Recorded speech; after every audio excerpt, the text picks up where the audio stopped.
विशेष कहीं न कहता, हमारा जीव कहीं हो हमारी मर्यादा में कहीं को भी उन्होंने कौशल्या जैसा आदर दिया।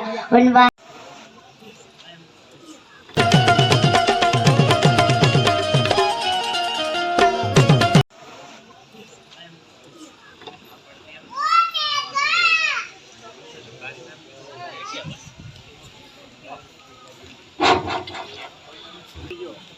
સૌને પ્રણામ, સૌને નમસ્કાર।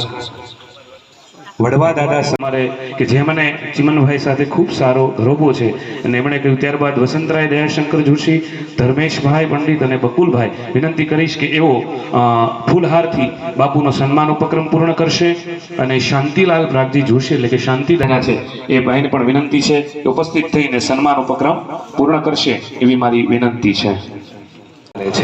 બાપુનું ખૂબ ખૂબ હાર્દિક સ્વાગત કરે છે।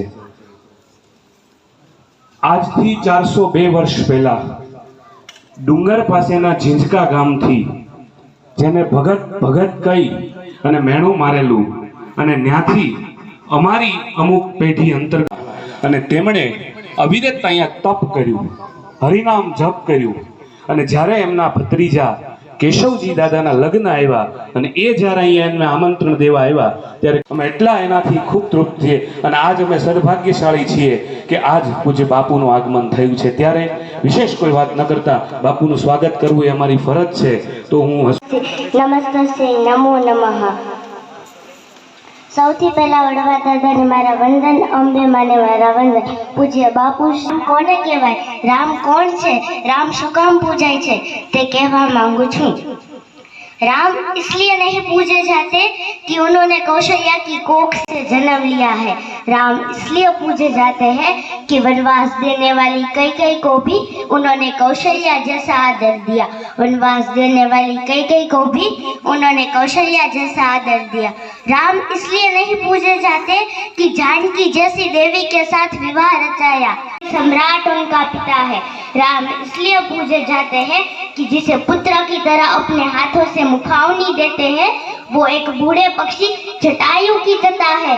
जिसे पुत्र की तरह अपने हाथों से मुखावनी देते हैं वो एक बूढ़े पक्षी जटायु की। हनुमान जी महाराज की जय। आस्थान में विराजता अपना इष्ट एमना दर्शन थया। अंदर एम कि अमे 125 गाम के घर 125 घर नीज जे सेवा स्वीकारीने अमे बधुं करीए छीए ए बहु मोटी बात छे।